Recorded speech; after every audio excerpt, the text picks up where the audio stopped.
본 방송에서 제공하는 투자 정보는 투자 판단에 대한 조언입니다.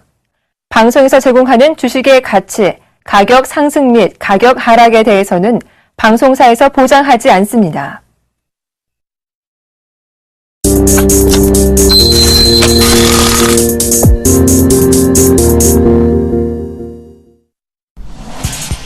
시청자 여러분 안녕하십니까? 오늘장 내일장의 김동현입니다. 코스피 지수가 기관과 외국인의 쌍끌이 매수 덕분에 현재 1994선에서 거래 중입니다. 반면 코스닥 지수는 상승 출발했지만 기관과 외인의 쌍끌이 매도로 하락 전환한 모습인데요. 현재 530선을 내어주며 529선에서 거래 중입니다.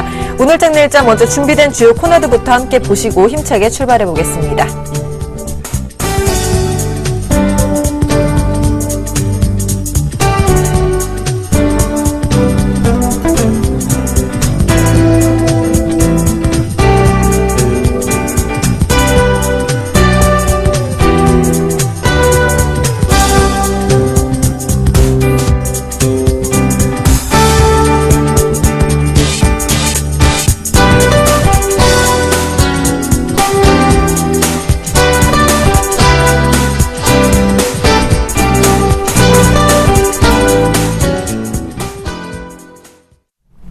오늘 우리 시장은 어떤 이슈가 영향을 미쳤을까요? 대신증권 글로벌 마켓 전략실 이경민 연구위원 연결해서 오늘장 이슈 점검과 내일장 전략까지 세워보도록 하겠습니다. 안녕하십니까? 예, 안녕하십니까? 반갑습니다. 자, 어저께 부진했던 오늘 코스피 지수가 오늘은 좀 상승세를 유지하는 모습입니다. 그 이유가 어떤 걸까요? 어제 같은 경우는 중국 PMI 지표가 서프라이즈를 보였음에도 불구하고 1980선을 넘어서지 못했습니다. 그런데 오늘은 외국인의 현선물 순매수에 힘입어서 1990선을 넘어서고 있는데요. 무엇보다도 G4, 그러니까 미국, 유럽, 중국, 일본이 동시에 제조업 경기가 동반 확장 국면으로 진입했다는 점을 확인했기 때문이 아닌가라는 생각을 하고 있습니다. 이런 흐름은 2013년 8월과도 굉장히 유사한 국면인데요. 그 당시를 생각해 보신다면은 40여일 넘게 외국인 매수가 유입되면서 코스피가 2050선으로, 그러니까 1800선 중반에서 2050선으로 강하게 움직였던 국면입니다. 이런 부분들은 글로벌 성장축이 다변화된다는 점에 있어서 수출 비중이 높은 국내 증시 선호도가 높아지고, 그리고 그동안 발목을 잡았던 중국 증시가 오늘은 좀 강하게 움직이면서 투자 심리 개선에 한 몫을 하고 있는 것이 아닌가라는 생각을 하고 있습니다. 다만 외국인 순매수 규모가 좀 제한적인 상황이긴 한데요. 그 이유 중에 하나는 아직까지는 이제 막 2분기 실적 시즌으로 돌입하면서 실적 변수, 그리고 원달러 환율이 1020원 선을 하향 이탈하면서 워낙 강세 이슈가 남아있기 때문에 아직까지는 적극적인 매수가 유입되진 않고 있고, 코스피도 1990선을 넘어섰긴 했지만 2000선까지 넘어서기는 좀 부담스러운 모습을 보이고 있습니다. 네, 오늘장 강세 원인은 외국인 덕분이었군요. 마지막으로 오늘장 마감 전략 세워주신다면 어떨까요? 일단 이제 중요한 포인트는 2000선 회복 여부라고 볼 수 있겠습니다. 지난주 금요일이라든지 어제 매수한 투자자분들 같은 경우는 2000선 회복 여부를 확인하고 대응해 나가셔도 좋을 것 같고요. 새로 하실 경우에는 2000선 안착 여부를 확인하실 필요가 있겠습니다. 그 이유는 그동안 2000선 안착에 번번이 실패하면서 1980선까지 계속적으로 내려오는 모습을 보였기 때문에 2000선이 그만큼 중요하다고 판단을 하고 있고요. 주목하실 업종으로는 G4의 제조업 경기가 동반 회복되고 있다는 점, 그 중에서도 중국 경기에 대한 불안 심리가 빠르게 완화되고 있다는 점에서 화학, 철강, 금융업종을 매수하실 필요가 있겠습니다. 최근 코스닥 시장이 좀 부진한 모습을 보이고 있는데요. IT 부품주를 중심으로 실적 하향 조정, 투자 의견 하향 조정이 가시화되면서 나타나는 현상이기 때문에 단기적으로는 좀 조심할 필요가 있지 않나라는 판단을 하고 있습니다. 알겠습니다. 지금까지 대신증권 글로벌 마켓 전략실의 이경민 연구위원과 함께했습니다. 도움 말씀 고맙습니다. 감사합니다. 네, 바로 이어서 외환시장 흐름도 이어서 살펴보도록 하겠습니다. 자세한 소식을 KB 외환선물의 정경팔 팀장님 연결해서 들어보겠습니다. 안녕하십니까? 네, 안녕하세요.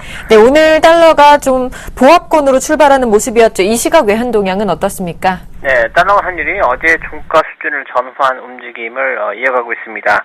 오늘 서울 외환시장은 어제 종가와 같은 수준인 1018원 50전에 개장했고요. 개장 이후 1017원 40전과 1019원 사이 움직임을 이어가고 있습니다. 시간 현재는 1018원에 거래되고 있습니다. 어제 국제금융시장이 위험 선호 측면이나 달러와 자체의 움직임 모두 중립적인 움직임을 보이면서 시장의 변동성은 크게 줄어드는 양상을 보였고요. 어제 발표된 미국의 5월 기존 주택 판매와 6월 제조업 지수가 호조를 보였습니다만 중국 제조업 지표의 호조와 유럽 제조업 지표의 부진 사이에서 시장에 큰 영향을 주지는 못했습니다. 이를 배경으로 달러 엔이나 유로 달러 등 주요 통화상들은 제한된 범위 내에서의 움직임만을 보였고요. 달러원 역시 이러한 국제 외환 시장에서의 흐름과 크게 벗어나지 않는 행보를 보이고 있습니다. 오늘 코스피 지수가 상승하고 외국인들 역시 순매수를 보이고 있습니다만 달러원은 하방 경직성을 보이고 있고요.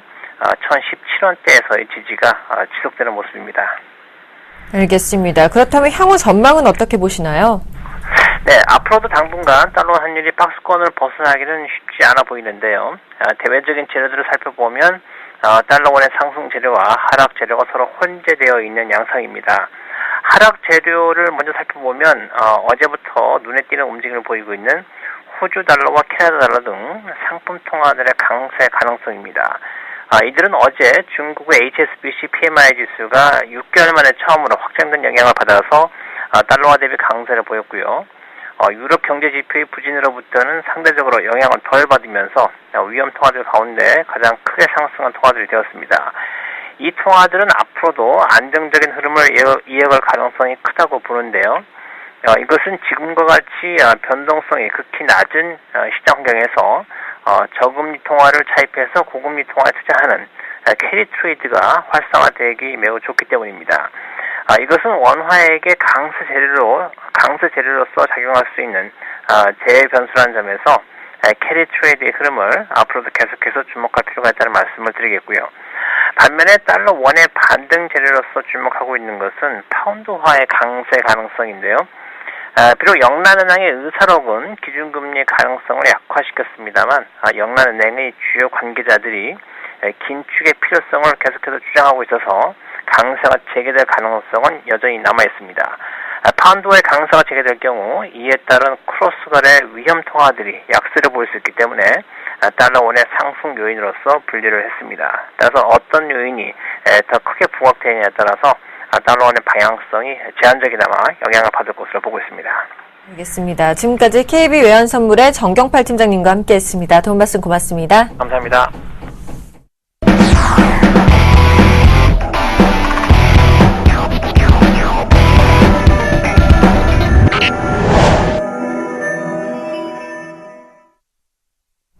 김용준의 시장 돋보기 시간입니다. 샘플러스 김용준 멘토와 함께합니다. 어서 오세요. 네, 안녕하세요. 네. 반갑습니다. 자, 삼성이 OLED 사업에 집중할 것이라는 얘기가 있는데요. 자세한 내용을 좀 전해주실까요? 지금 일단 뭐 전체적으로 장이 좀 안 좋다 보니까 이제 그 종목들이 제대로 이제 그 자기의 내용들을 반영을 못 해주는 흐름들은 좀 반복해서 나타나는데요.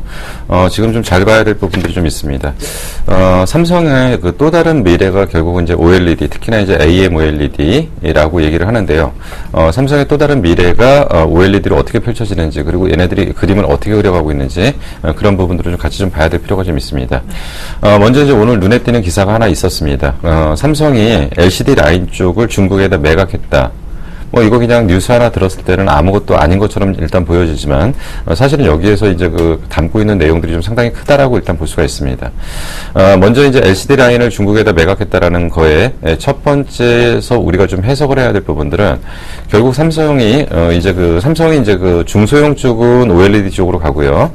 그리고 이제 그 대형 쪽, 그러니까 TV 쪽 같은 경우는 UHD TV, 그러니까 LCD의 그 확장 개념이 UHD TV 쪽으로 좀 가고 있는데, 지금 이제 중소형 디스플레이 쪽, 그래서 이제 보통 이제 IT 쪽에 특히나 패널 쪽을 평가를 할 때 삼성과 LG가 뭐 1대1의 무승부를 기록할 가능성이 있다. 그래서 소형 쪽은 삼성이 이길 것 같고요. 그리고 이제 그 대형 쪽은 그 백색 OLED 쪽을 가는 LG가 이길 거다라는 얘기를 좀 하는데, 우선 이제 우리가 여기서 좀 해석을 할 때 봐야 될 필요가 있는 부분이요.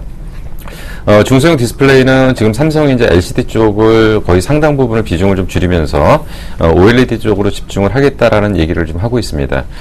그러면서 이제 그 OLED 시장이 그러면 앞으로 시장 규모가 어느 정도 될 거냐라고 좀 생각을 해본다면은 2014년도 그러니까 올해 기준으로는 전체적으로 한 3억 대 정도의 물량이 좀 출하될 가능성이 있다.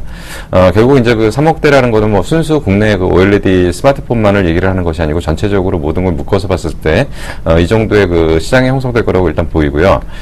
그리고 이제 그 총 시장 규모는 118억 불 정도, 118억 불 정도라고 한다면 요거 뭐 계산을 좀 해봐야 되겠지만 뭐 규모는 어느 정도 좀 된다고 일단 보여지고, 그리고 이제 이 시장 규모가 확대되는 속도가 좀 굉장히 빠를 거다라고 얘기하는 게 이제 18년도에 163억 불 시장까지 커지면서 향후 한 50% 정도, 한 4년 정도에 시장 전체는 50% 정도 성장할 거라고 일단 보여집니다.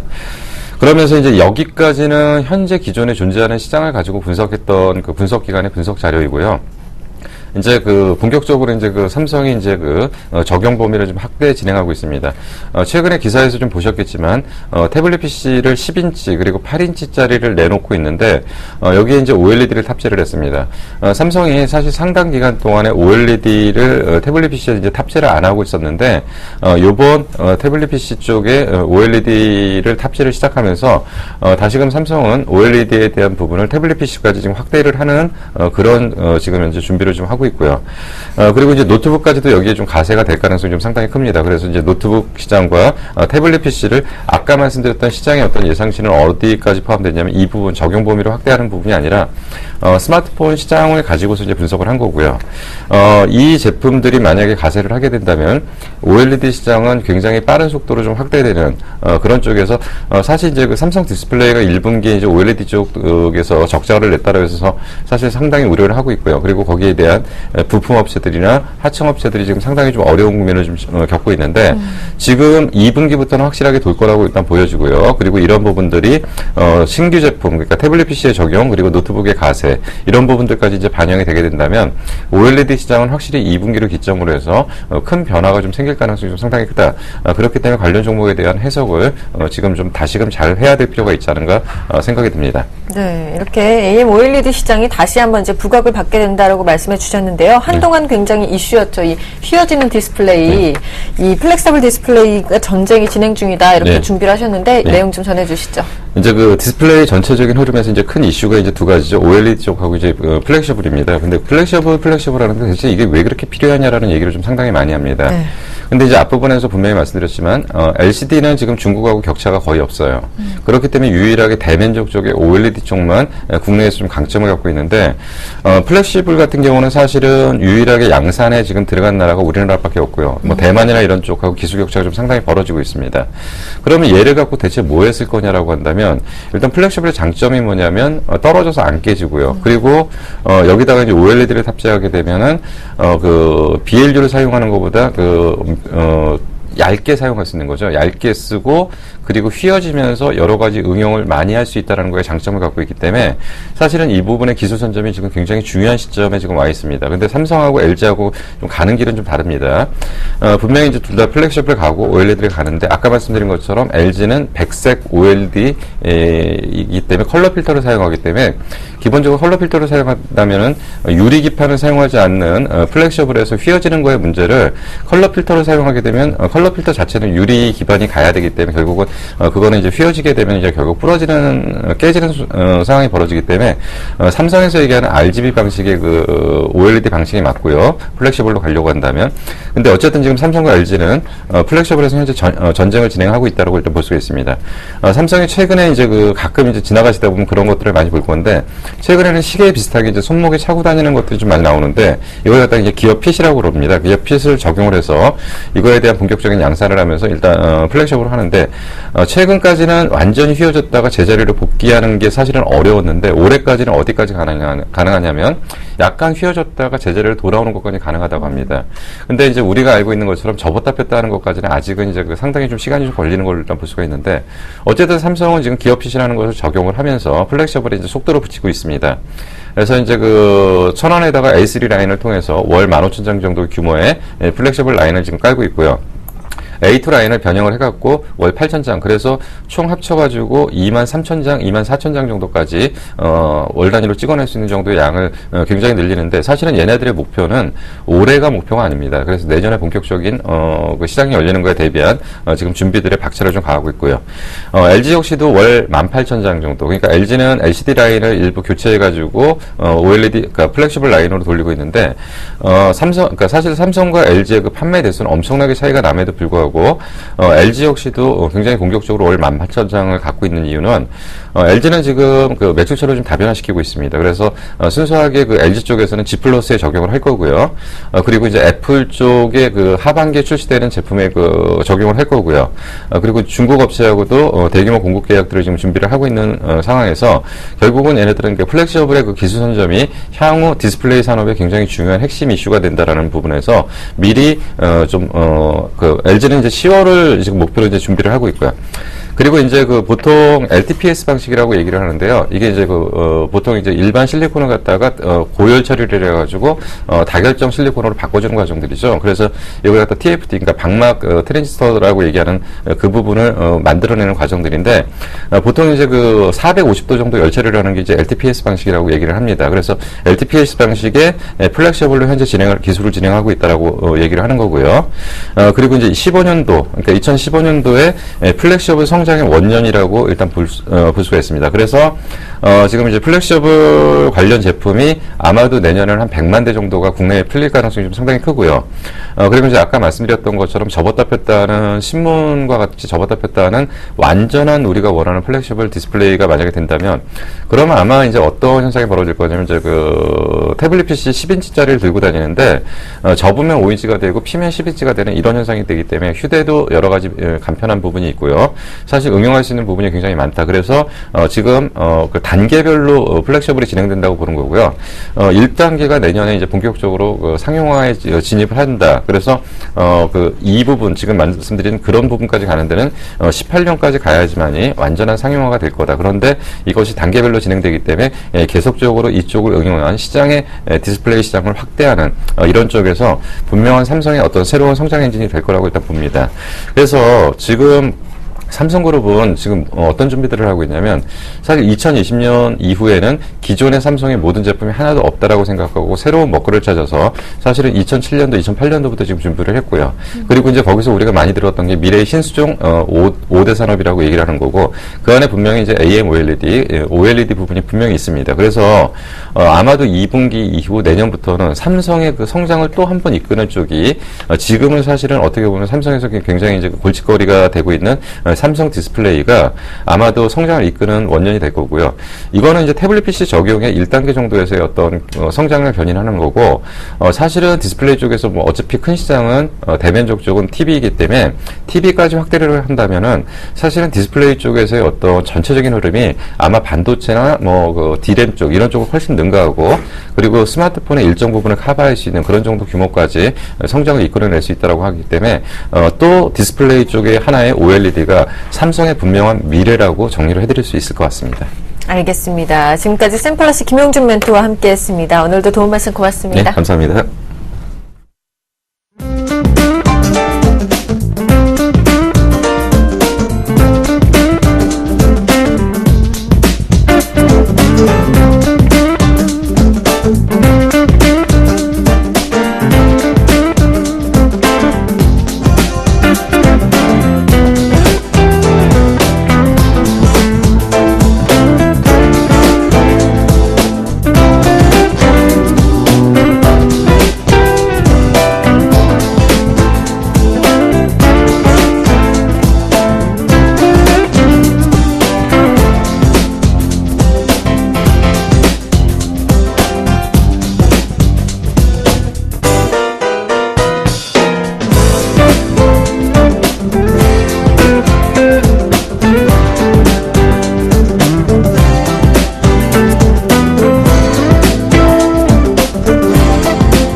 안녕하십니까, 남원의 멘토입니다.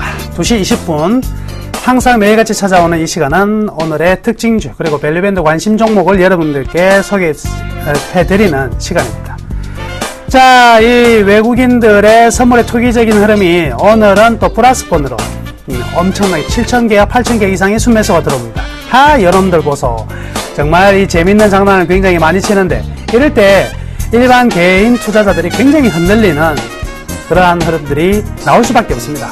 변동성은 작고 선물 가지고 장난을 쳐버리니까 시가총액 상위 종목들 몇 종목들만 가지고 지수를 들었다 놨다 이래버리니까 내 종목은 가만히 있고 지수는 가는 것처럼 보이고 아이고 힘들어라. 근데 코스닥은 대래 또 마이너스가 나니까 정말 힘드실 겁니다. 그렇죠? 정말 힘들 수밖에 없는 구간입니다. 이런 구간을 잘 통과해내기 위해서는요, 본인의 종목이 어떠한 내재적인 가치를 있는가, 이런 부분에 대해서 평가를 굉장히 많이 해야 된다. 이렇게 계속 강조해 드릴게요. 그리고요, 제가 일단 제 말이 맞을지 틀릴지는 모르겠습니다만은 저의 생각은 그렇습니다. 어떤 거냐면, 개인 투자자분들이 절대 해서는 안 되는 게요, 바로 선물이나 옵션, 파생 투자는 절대 하시면 안 돼요. 선물 투자해가지고요, 정말 살아남은 사람을 저는 15년 동안 제가 이 회사 운영하면서, 그리고 전문가 생활을 하면서 저는 아직까지 본 적이 없습니다. 선물하라. 즉 뭐냐면 개인 투자자들이 얼마만큼 이 시장이 피를 흘리게 될지가 뻔한데 그렇게 해서는 안 될 것입니다. 선물하지 마세요. 자, 그리고 상황에 따라서는요, 코스닥이 더 좋을 때는 코스닥 해도 괜찮습니다. 근데 지금 상황은요, 아니라고 제가 얼마나 많이 강조했습니까? 지금은요, 대형주 장세입니다. 대형주. 하루라도 빨리 옮겨오시라고 얼마나 많이 얘기했습니까? 아직도 늦지 않았다.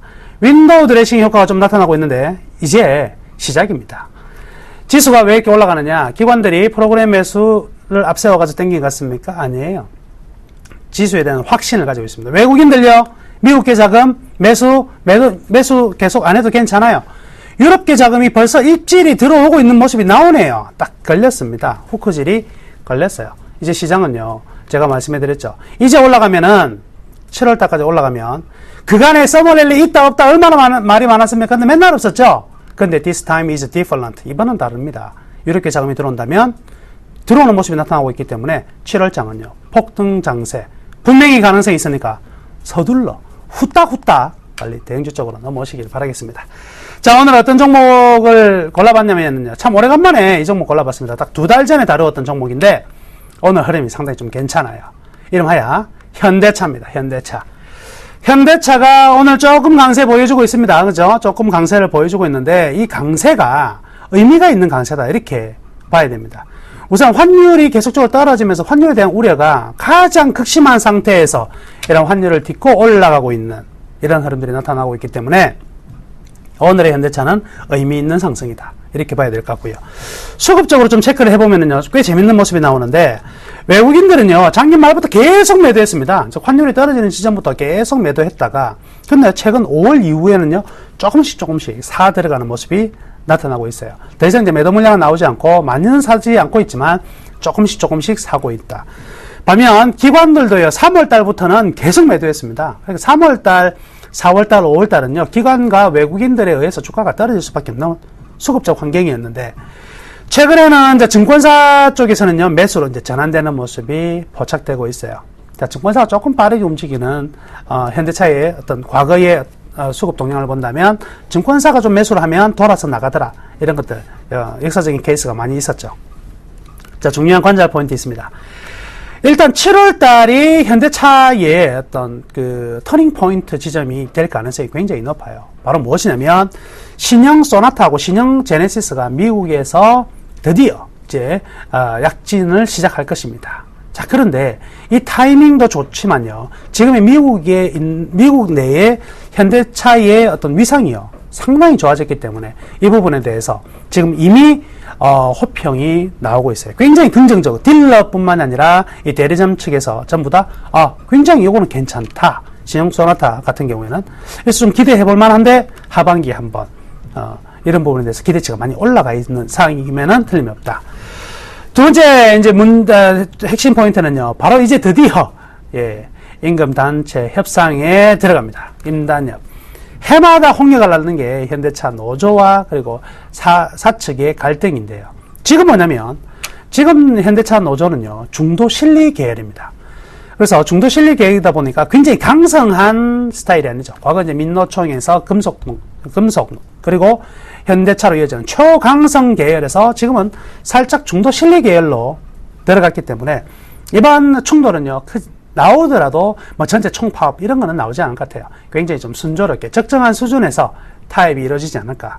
저도 현대 출신인데요. 97년, 98년, 99년 현대 모비스, 현대 전공에 있을 때 그때도요 일정 부분 타협이 잘 이루어지는 부분이 나온다면 회사는요 훨씬 더 시너지 효과가 나타났었어요.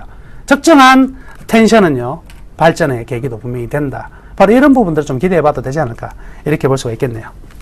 자, 예로부터 현대차의 실적 전망 좀 보면은요 지금요 미국의 판매가요 상당히 잘 되고 있습니다. 상당히 잘 되고 있는데 잘 되고 있다 보니까 어떤 현상이 벌어지냐면 재고가 굉장히 낮아졌어요. 재고가 낮아지니까 어떤 현상이 벌어지냐면 이제 대리점이나 이런 딜러들한테 주는 인센티브가 계속 떨어지는 거죠. 그러면 지금 신차 효과의 판매 단가는 올라가고 낮은 재고율에 의해서 인센티브가 줄어들면 대당 판매 마진이 올라가죠. 이 부분이 뭐냐면 환율에 대한 뭐 부담감들을 정확히 커버링 할 수 있는 부분까지 되고 있다. 이렇게 봐야 되겠습니다. 그래서 안정적인 실적은 이 환율에 대해서 너무 두렵게 생각하지 않을 정도의 안정적인 실적이 나타나고 있다. 이렇게 봐도 될 것 같고요. 따라서 2분기 매출은요 23.6조 23조 6천억 정도 될 것으로 기대합니다. 그래서 영업이익과 순이익은요 2조 3천억대로 전망되고 있으니까 1분기 대비요 상당한 성과가 나올 가능성이 많아요. 약 10% 성과 정도 추가적으로 나온다면 2분기 어닝 서프라이즈 가능성이 굉장히 높다는 거거든요.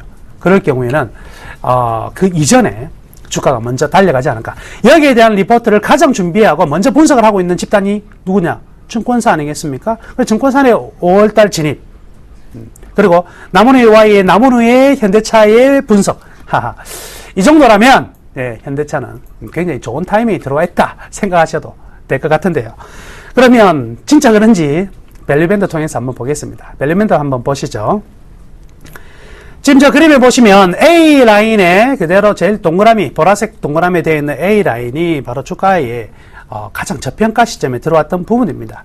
적정한 가격은요 최소한 이 B라인 정도가 돼야 됩니다. 사실은 이제 C라인 정도가 적정 주가인데 즉 내재 가치와 역사적인 마켓밸류를 고려해 볼 경우에 적정 주가는 얼마가 나와야 되냐면 26만원 선에 왔다 갔다 해야 된다는 거죠. 지금 현대차가. 그런데 원화 강세가 굉장히 좀 강화되면서 여기다 우려 있잖아요. 여기다 보니까 한 단계 레벨 다운이 되었을 때 적정 가치는요 B입니다. 그럼 B만 해도 얼마냐? 24만원이에요. 24만원. 근데 현재 가격이 뭐 22만원대 하회하고 있었으니까 가격은 굉장히 싸다 볼 수 있죠. 즉 뭐냐면 재무제표와 이 기업의 재무 상태에 대한 시장의 인정 가치, 그 과거 10년간의 데이터들 다 넣어봤을 때의 현재의 주가 상황이라는 게 저 제일 밑단에 있다는 거죠. 현대차가 이렇게 밑단에 있는 경우 참 드문 케이스인데 최근에만 밑단에 있죠. 이제 탈피해서 B라인, C라인으로 향하는 흐름들이 강하게 나올 가능성이 많아요. 그래서 자꾸 현대차 이거 가겠나 싶을지 모르겠지만 만약에 매수한다면 현대차의 가장 최적 매수 타이밍은 바로 지금이다. 저는 이렇게 말씀해 드릴게요. 그래서요 현대차는 여러분들이 새로 매수해도 현 시점 가격 매력 충분하고요. 타이밍 적절하고 현대차 공략하셔도 되겠습니다. 분할 매수 하신다면 좋은 성과 충분히 나올 것으로 기대가 됩니다. 참 이번 주 일요일에는 제가 여러분들께 직접 오프라인으로 찾아갑니다. 이번 주 일요일 날 양재동 외교센터로 오시면은요 여러분과 함께 이 7월의 멋진 장을 어떻게 우리가 헤쳐나갈 건지에 대한 명쾌한 해답을 드릴 테니까요. 이번 주 일요일 잊지 마시고 이 서울경제TV 샘플러스에서 하는 무료 강연회에 반드시 꼭 참석하시기를 바라겠습니다. 좋은 오후 보내시고요. 내일 다시 찾아뵙겠습니다. 감사합니다.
안녕하십니까, 김선재 멘토입니다. 네, 오늘 시장 제가 어제부터 말씀드리고 있는 코스피 대형주 전략 정확하게 들어맞았습니다.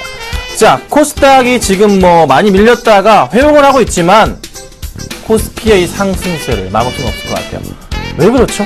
어제랑 똑같은 얘기 제가 지금부터 또 드립니다. 못 들으신 분들 잘 들으세요. 왜죠? 7월달은 실적 발표 시즌입니다. 그렇죠? 2분기 뭐부터 발표합니까? 코스피부터. 자, 그 중에서 낙폭이 과하고 조금 실적이 양호할 것으로 예상이 되는 종목군 위주로 해서 매수가 들어온다. 철강, 화학, 은행, 요 정도 해서 반등을 주고 있는 것 같습니다. 자, 잘 매수가 들어가야 되고, 잘 선택을 해야 됩니다. 어제 제가 롯데케미칼을 말씀을 드렸습니다. 참, 운이 없는지, 코스닥 시가총액 상위 종목군에서 나홀로 0.2% 빠지고 있네요. 아, 머리 아픕니다. 하지만 오히려 이게요, 좋은 매수기가 될 수 있어요. 네, 잘 지켜보시고 대응하시고 방송 잘 따라오시라고 말씀드려보고요. 오늘 제가 하나 더 가지고 왔습니다. 한 종목 정리할 거고요. 하나 좀 가지고 왔는데요. 끝까지 보시고 대응하시면 될 것 같습니다. 자, 그리고요, 종목 상담 같이 해드립니다. 013-3366번에 0110번이죠. 아래 번호로 문자 주시면요, 제가 빠르게 상담해 드릴 테니까요, 마구마구 보내주시면 될 것 같습니다. 자, 수급 100점 보고 시작하겠습니다. 살펴보겠습니다. 오늘 가지고 나온 종목들입니다. 첫 번째 SK이노베이션부터 해서 네이버, LG화학, 두산중공업, 한국전력, 이렇게 제가 오늘 가지고 나왔습니다. 자, 먼저 SK이노베이션이에요. 참 고민이 많습니다. 이 종목을 이제 사야 되는 것인가? 정유주에서 사야 되는 것인가? 아니면은 좀 더 기다려봐야 될까? 지금 이라크 사태가 바그다드까지 들어와서 커지게 돼버리면 유가는 분명히 폭등을 할 겁니다. 자, 이런 전문가도 있습니다. 외국계 애널리스트들. 40에서 $50 더 뛰어 올라갈 수가 있다. 그러면은 서부 텍사스유 같은 경우나 두바이 같은 경우가 현재 $100 초반대인데 촥 치고 가서 $150 간다는 소린가요? 가능성은 있다는 거죠. 근데 무조건 이게 유가가 오른다고 해서 정유주들한테 호재로 허용될 수는 없는 노릇입니다. 그렇죠? 하지만 분명한 것은 나쁘진 않겠다는 거. 그런데 또 하나, SK이노베이션이 최근 들어서 흐름에서 조금 기관들과 외인들의 수급 자체가 서서히 변화가 되고 있는 포인트. 특히 어제 시장에서 외인들이 13만 주. 어제 기관 17,000주. 그리고 오늘 시장에서도 외인들이 SK이노베이션을 11만 주 이상, 금액으로 따지면 123억 원치, 그리고 기관들은 77억 원치를 매수를 해줍니다. 자, 여기서 어떤 고민을 해봅시다. 왜 이렇게 지금 매수를 해주고 있나? 아직 유가의 방향성 못 잡은 것 같은데 왜 매수를 해주고 있나요? 여러분, 해답은 바로 배당입니다. 자, 연말 배당에 대해서 고민을 해보자면은 왜 지금에서 기관들과 외인들이 특히 연기금, 기관에서 연기금이 이렇게 많은 물량을 사고 있는지에 대한 해답을 제가 드릴 수가 있다는 거죠. 그렇죠? 실적에 대한 기대감. 실적은요, 예상치에 부합하는 수준 나올 겁니다. 막 좋지는 않을 거지만 예상치에 부합하면 그걸로 된 거예요. 그로 인해서 주가 흐름이 올라갈 수 있지 않을까. 대신에 엄청나게 많이 오른다, 그런 생각은 접어두십시오. 왜냐하면 실적이 안 좋은 만큼 배당을 줄일 수도 있는 거 아니겠습니까? 그렇죠? 그런 포인트는 기억을 하시라고 제가 말씀을 드려볼게요. 자, 두 번째 갑니다. 네이버 보겠습니다. 오늘 네이버가 현재 시간으로 83만원 위에서 움직입니다. 자, 그렇게 잘 나가던 다음 어떻게 됐나요? 오늘 시장 마이너스로 돌아섰네요. 이게 무슨 웬일입니까? 자, 잘 생각을 해보세요. 반짝 다 움직였습니다. 크레딧 스위스 증권에서 굉장히 좋은 뉴스를 좋게 봤기 때문에 수급이 몰렸어요. 쫙 들어왔어요. 그런데 사실 제가 말씀드리는 건 항상 강조드렸잖아요. 저는 다음보다 네이버예요. 왜요? 2등과 2등 기업이 뭉쳤어요. 잘 된 적이 없다고 제가 진짜 한 달 전부터 말씀드렸잖아요. 다음 얘기하면서 2등과 2등이 합쳐봤자 못 이긴다. 자, 그리고 네이버 같은 경우는 제가 계속 분할 매수 21선 깼다 하면 매수 가능하다 말씀드렸고 지금도 계속 가고 있잖아요. 이유가 뭐죠? 라인의 성장성. 자, 라인은요, 하루에 가입자 수가 100만 명 이상씩 최근 평균적으로 늘어나고 있습니다. 카카오가 따라오나요? 100만 명? 우리나라에서 일본에 조금 이제 연락이 조금 하고 있는데 라인은 어디 가고 있죠? 동남아 쫙 다 먹었고요. 남미 다 먹었고요. 유럽 갑니다. 미국 간다고요. 비교가 안 되고 있는 그런 스케일, 이걸 보셔야 됩니다. 네이버 보유하고 계신 분들 어떻게 해야 될까요? 가져가야겠죠? 네이버 100만원 충분합니다. 아마 제가 우리나라에서 아마 제일 먼저 네이버 100만원 외쳤던 기억이 나요. 방송에서도 갑니다. 여러분 잘 들고 가시기를 말씀드릴게요. 자, 그 다음 봅니다. LG화학 볼게요. 오늘 장에서 수급이 굉장히 좋네요. 자, LG화학은 제가 정확하게 예측을 해서 주가 흐름을 퍼펙트하게 맞춰드렸습니다. 제가 항상 강조드리는 추세와 수급으로 보겠습니다. 이거 말씀드렸잖아요. 제가 이거 지금 선 몇 번째 긋습니까? LG화학에서. 못해도 10번은 긋은 것 같아요. 바닥에서 올라가서 어떻게 해요? 똑같이 평행하게 한 선 만들고 그리고 올려버리면 된다고. 이게 정말 쉬운데 여러분들은 절대 따라하지 않고 우리 대부분의 시청자분들과 개인 투자자분들은 어디서 산다고요? 이때 사고, 이때 사고, 이때 사신다고요. 이 아래에서 사야 되는데 왜 그렇게 다 거꾸로 하시는지. 저는 항상 이때 말씀드리잖아요. 아래 때. 그리고 제가 이거 얼마까지 간다고 했습니까? 29만원까지 간다. 못 먹어도 고다. 갔잖아요. 에? 갔다고요. 자, 이거 이제 많이 갔으니까 다른 거 보자고 제가 뭐 말씀드렸어요. 롯데케미칼을 이젠 보자 말씀드렸잖아요. LG화학은 접어두고 롯데케미칼로 뭐 보자? 주봉으로 보자. 주봉으로 보자. 예측을 했잖아요. 예측을요. 제가 오늘 안 가더라도 상관없다고. 오히려 매수 기회라고 말씀드리잖아요. 예측을 하자고요. 예측을. 여러분 예측 잘하는 사람이 최고입니다. 제가 최고라는 소리는 아니고요. 네, 여기서부터 어떻게? 올라가겠죠? 못 먹어도 얼마? 25만원.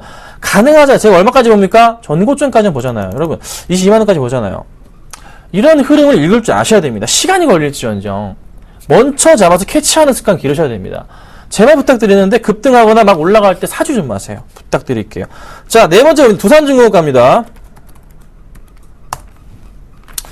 자, 두산중공업도 정말 많이 밀리다가 최근에 좀 천천히 올라가고 있어요. 주봉입니다.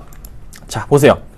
와, 주봉으로요. 2010년에 9만원대 하던 게 2014년에 지금 3만 1천 원 정도 하고 있습니다. 일봉으로 돌아갑니다. 자, 일봉을 보니까요. 그럼 바닥에 대한 포인트가 잡히는 구간. 원래 1차적으로 바닥 포인트, 여기가 박스권 라인이었어요. 원래 여기였잖아요. 새롭게 박스권 라인을 그리는 건가요? 이탈하는 건가요? 좀 이탈했다가 다시 올라오는 포인트 잡히죠. 그쵸? 어쨌든 바닥 라인 구간으로 완벽한 바닥은 얼마? 32,000원 라인이 잡힙니다. 자, 오늘 수급 보기 전에 최근의 수급 볼게요. 주인이 없었어요. 기관들은 좀 관심이 없었는데 외인은 그래도 최근 들어서 주인 역할을 해주고 있는데 연기금 이 친구들이 웬일인가 매수가 들어옵니다. 자, 이제 출발합니다. 장기로 볼 준비 됐다. 갈 준비 됐다. 출발하는 겁니다. 두산중공업, 그쵸? 수급 들어옵니다. 제가 다른 거 안 보고 수급은 뭐죠? 그럼 어떻게 될까요? 두산중공업? 자, 오세요. 다시 박스권 그려드릴게요. 지우고 그립니다. 전 박스권 라인 자체가 여기서 여기잖아요. 그쵸? 여기에요. 좀 더 확대를 보자면은 여기까지 갑니다. 맞죠? 올라왔어요. 다시 들어왔어요. 어디까지 갈까요? 요런 경우에 어디까지 가나요? 박스권 중반까지는 간다고요. 요 정도까지는. 여기 얼마입니까? 35,000원까지 간다는 소리예요. 그 다음에 고민을 해봐야 될 게 다음 라인으로 여기지. 37,000~38,000원이지. 지금으로선 35,000원까지. 뭐 수익으로 따지면 3%밖에 안 되는데 뭐하러 사? 주식하지 마세요. 3% 가지고. 3%가 얼마나 좋은 건데. 그렇죠, 여러분? 그 점 기억하시고 대응 부탁드리겠습니다. 자, 마지막입니다. 한국전력 보겠습니다. 한국전력은요, 41,000원 이때 이제 매도 사인을 내드렸어요. 내드렸고, 다시 한번 치고 올라갑니다. 한국전력의 가격적인 측면 보자면요, 작년 중반부터 해서 120에서 라인 깨자마자 올라갔던 기억들이 있습니다. 정말 싼 가격이라. 자, 또 싼 가격? 이게 왜 빠졌었죠? 왜 빠졌었죠? 분명히 전기료 인상한다 해놓고선 정부에서 전기료 인상을 보수적으로 올리겠다. 이런 얘기를 또 해버립니다. 환장하는 거죠. 그렇죠? 그러니까 주가가 흔들립니다. 그런데 어찌됐든 따지고 보니까 어쨌든 실적은 좋아진단 말이지. 그렇죠? 한국전력. 올라갈 수밖에 없어요. 오늘 치고 올라갑니다. 오늘 누가 올립니까? 보겠습니다. 외인들이요. 92억 원치를 매수해줍니다. 1시 반 기준이에요. 92억 원치 매수를 해주면서 주가를 끌어올려줍니다. 매수해야 될까요? 매수? 가능하겠다라고 의견을 드려봅니다. 대신에 좀 급등한 경향이 있기 때문에 천천히 비중을 조금씩 늘려가시면서 그 다음 얼마까지 봅니까? 얼마까지 봐야 될까요? 41,500원, 42,000원, 41,500원 정도까지. 또 얼마 못 먹어요. 몇 프로죠? 3% 좀 넘을까요? 수익이 별로예요? 주식하지 마세요. 3%에 만족할 줄 아셔야 됩니다. 아셨죠? 이자 넣어봤자 1년에 얼마입니까? 2%밖에 안 되잖아요. 그렇죠? 네. 여러분 그거 기억하시고 대응 부탁드리겠습니다. 자, 지금부터요. 종목 상담해드립니다. 제가 잔소리를 할 수도 있어요. 동성홀딩스 2323님 5,570원에 20% 매도 시점이요. 자, 5,570원이요. 라인 갑니다. 자, 이 라인에서 매수를 하셨어요. 잘 사셨네요. 여기 사셨습니다. 그렇죠? 자, 지금 얼마 올랐습니까? 1,200원 정도 올랐습니다. 수익률로 따지면 20% 이상 나고 계시는데요. 부족하세요? 부족하십니까? 20% 이상 수익이 부족하세요? 지금 차트 흐름 깨졌어요. 흘러 내려간다고요, 이거. 그쵸? 비중 줄이셔야죠. 뭐 하세요? 네. 빨리 비중 줄이고 나오시라고 말씀드리겠습니다. 자, 그 다음 봅니다. 오스템 임플란트 8729님 28,000원.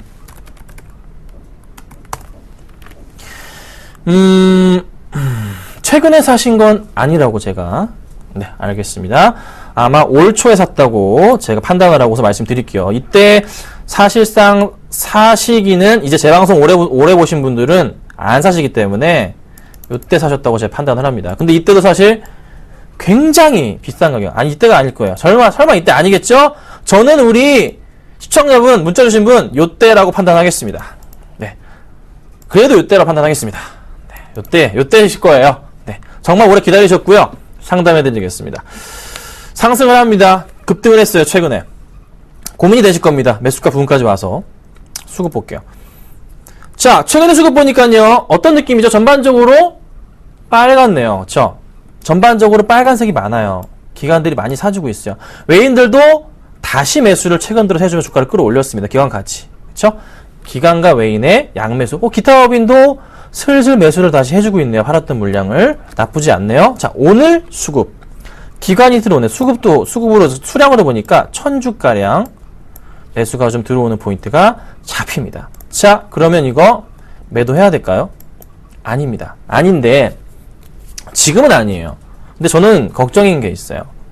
흐름 자체가, 여기 보시면요. 이때 흐름이 이렇게 1차적인 흐름이었고, 그쵸? 흐름 다시 바뀌는 흐름에서 또 2차적인 흐름 나왔고, 다시 바닥 포인트에서 올라가는 포인트가 쌍바닥 찍으면서 새로운 그림 찾았고요. 그쵸? 여기서 또 한번 쌍바닥 찍어주고 다시 올라가는 패턴 자체가 나와서 굉장히 복잡한, 요거 배우시려면은, 네, 가족이 되셔야 됩니다. 그쵸? 여기서부터 다시 올라가서 라인 잡아보자면은, 여러분들, 요건 제가 쉽게 말씀드렸던 포인트. 이 그림 나오죠? 그쵸? 고점. 바닥. 올라 어떻게 돼요? 이게 어떻게 될까요? 이거 뭐죠? 좀 있으면 매도예요. 네. 가져가시는데, 기관들의 매도 흐름이 포인트 잡힌다. 그때는 비중을 줄이셔야 됩니다. 절대적으로. 아시겠죠? 다른 거 다 필요 없고요. 목표가 이런 게 아니에요. 제가 말씀드리죠. 목표가는 기관이든 외인이든 수급 주체가 팔고 나가면 거기가 목표가다. 이제 읊으셔야 됩니다. 같이. 아시겠죠? 그 포인트 기억하시라고 말씀드리겠습니다. 자, 그 다음 LG화학 보겠습니다. 8466님 LG화학 볼게요. 매도 질문 주셨습니다. 자, 아까 말씀드렸던 포인트 28만 6천원 정도인데 이때 항상 개인 투자자분들이 매수를 하신다고 말씀드렸잖아요. 네, 우리 여기 문자 주신 분도 이렇게 매수하시면 안 돼요. 원래 8466님 굉장히 위험해요. 하지만 그래도 지금 1% 조금 넘게 수익이 나오고 계신데 살펴봐 드리자면요. 바닥에서 제가 항상 말씀드리잖아요. 여기서 이제 여기까지 확대를 좀 하겠습니다. 요렇게 올라가고, 그쵸? 제가 여기가 고점 포인트라고 말씀드리잖아요. 평행하게 봤을 때. 그래서 29만원까지는 간다 말씀드렸습니다. 그쵸? 자, 여기서 기관들과 외인들 수급 주체가 매수 들어오면 매수다 말씀드렸고, 여기 위에서 뭐요? 매도가 나가면 매도입니다. 볼게요. 기관들이 많이 샀어요. 그쵸? 네. 자, 오늘 장도 볼게요. 기관, 외인, 양매수 들어옵니다. 팔아야 될까요? 아직 안 팔아도 됩니다. 기관, 특히 주체 자체가 누구죠? LG화학의 둘 다예요.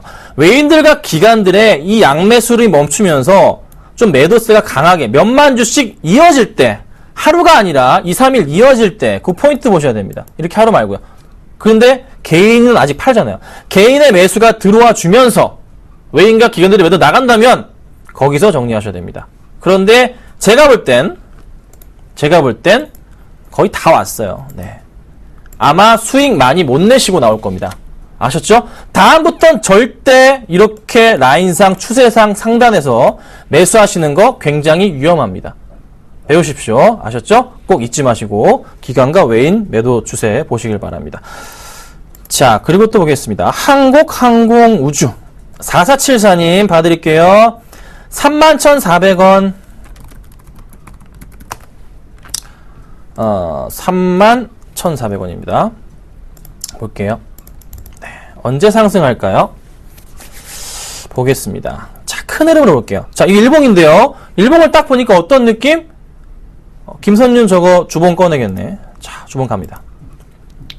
주봉 열었어요. 좀 더 뵐게요. 자, 오케이, 좋네요. 자, 아까보다 좋네요. 야, 여기서 어떻게? 바닥. 그쵸? 자, 여기 그 다음, 바닥. 그 다음 어디? 여기일까요? 아직 확인 안 됐어요. 아직 확인 안 된 겁니다. 바닥 아니에요. 두 번째 라인, 두 개 라인 이어봤을 때. 그리고 어떻게? 평행하게 갔을 때, 이건 뭐죠? 또 완벽하게 맞아 떨어지는 그림 나오잖아요. 이 추세를 기억하셔야 됩니다. 나쁜 종목인가 이 종목? 아니에요. 정말 좋은 종목도 조정을 거치면서 마이너스 20% 빠졌다 올라오고 합니다. 그게 지금 나왔잖아요. 이렇게 올라가잖아요. 그렇죠? 자, 올라갑니다. 다음 포인트 어딜까요? 못 먹어도 35,000원 정도까지 라인. 자, 지금 팔아야 될까요, 이거? 팔아야 될까요? 이거는 조금 있다가 만약에 기관이든 외인 매수 들어오면서 상승 주는 포인트 잡힌다. 일봉으로 돌아갑니다. 상승 주는 포인트가 잡힌다. 그러면 이거 매수 들어가야 돼요. 하루 말고 이틀, 3일 정도 봤을 때. 오늘 수급 보겠습니다. 자, 오늘 외인이 매수 들어옵니다. 수급 주체인지 체크를 해보자고요. 최근 들어서. 외인이 매도가 나가고, 기관도, 그래도 기관들의 매수가 좀 들어와 줬네요. 외인의 매도세. 그래도 외인의 매도에서 매수로 돌아서는 건 나쁘지 않습니다. 만약에요, 내일 시장, 모레 시장 외인 기관이 또다시 매수를 보여준다. 어떻게 될까요? 이거 어떻게 됩니까? 올라갑니다. 그럼 그때 사면 돼요. 최소한 내일이나 모레 정도가 딱 좋은 타이밍. 올라간다면, 전제 조건, 차트 올라가고 수급 들어온다면, 그때 매수하는 겁니다. 지금 당장 매수는 아니죠. 근데, 어찌됐든 매수하는 건 31,400원? 갈 거예요. 자, 61선, 121선 깨고서, 있길래 좀 매수를 하신 것 같은데, 나쁘지 않으셨어요. 잘 하셨고요. 조금 더 멀리 보셨어야 됐는데, 하지만 일봉으로 봤을 때는 매수할 타이밍이 맞았습니다. 네. 우리 4474님, 정말 잘하신 겁니다. 선택 잘 하셨어요. 잠깐 지수 흔들림과 영향으로 인해서 빠졌던 거지, 선택은 틀리지 않으셨습니다. 가져가시면 됩니다. 흔들리지 마시고, 보유 의견 드리겠습니다. 자, 제가 오늘, 관심 종목이 있긴 한데요. 먼저 좀 AS를 하고, 관심 종목을 말씀 좀 드려볼게요. 현재 이제 보유하고 있는 종목들인데요.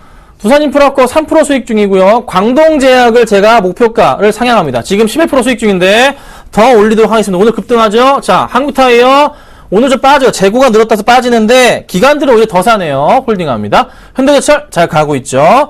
자, 그 다음으로는 들고 있는 종목이요. 포스코 ICT, 롯데케미칼인데요. 이 중에서요. 먼저 두 종목을 AS 하도록 하겠습니다. 광동제약입니다. 자, 광동제약 5.6% 급등 중, 목표가 얼마까지? 12,000원까지 바로 상향합니다. 손절가 1,500원까지, 익절가입니다, 이제. 1,500원까지 상향할 거니까요. 잘 참고하시면 될 것 같습니다. 그 다음에요. 포스코 ICT 제가 올라가고 있긴 한데, 제외하겠습니다. 네, 수급이 들어오고 있긴 해요.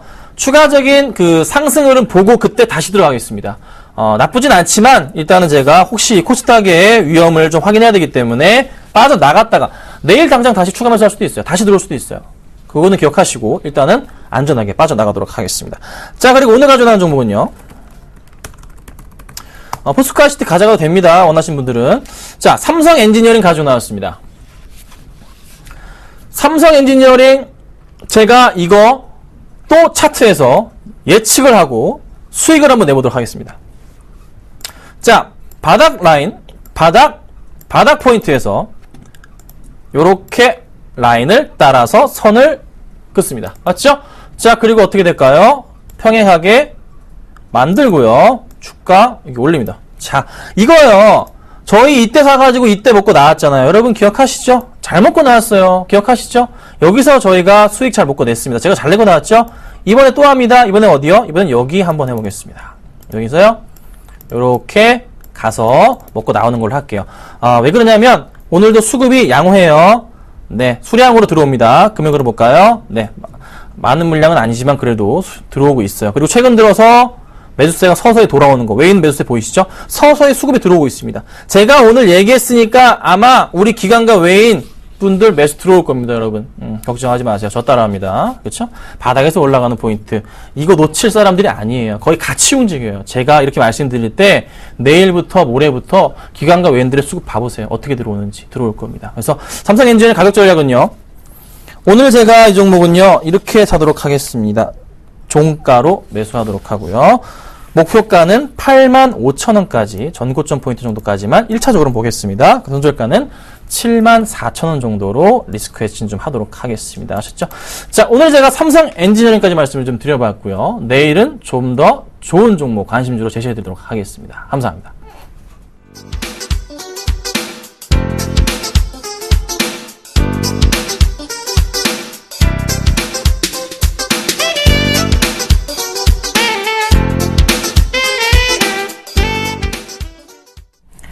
네, 장 마감까지 7분여 정도 앞두고 있습니다. 코스피 지수는 1997선에서 마감이 예상되고요. 코스닥 지수는 529선에서 약보한 마감이 예상되고 있습니다.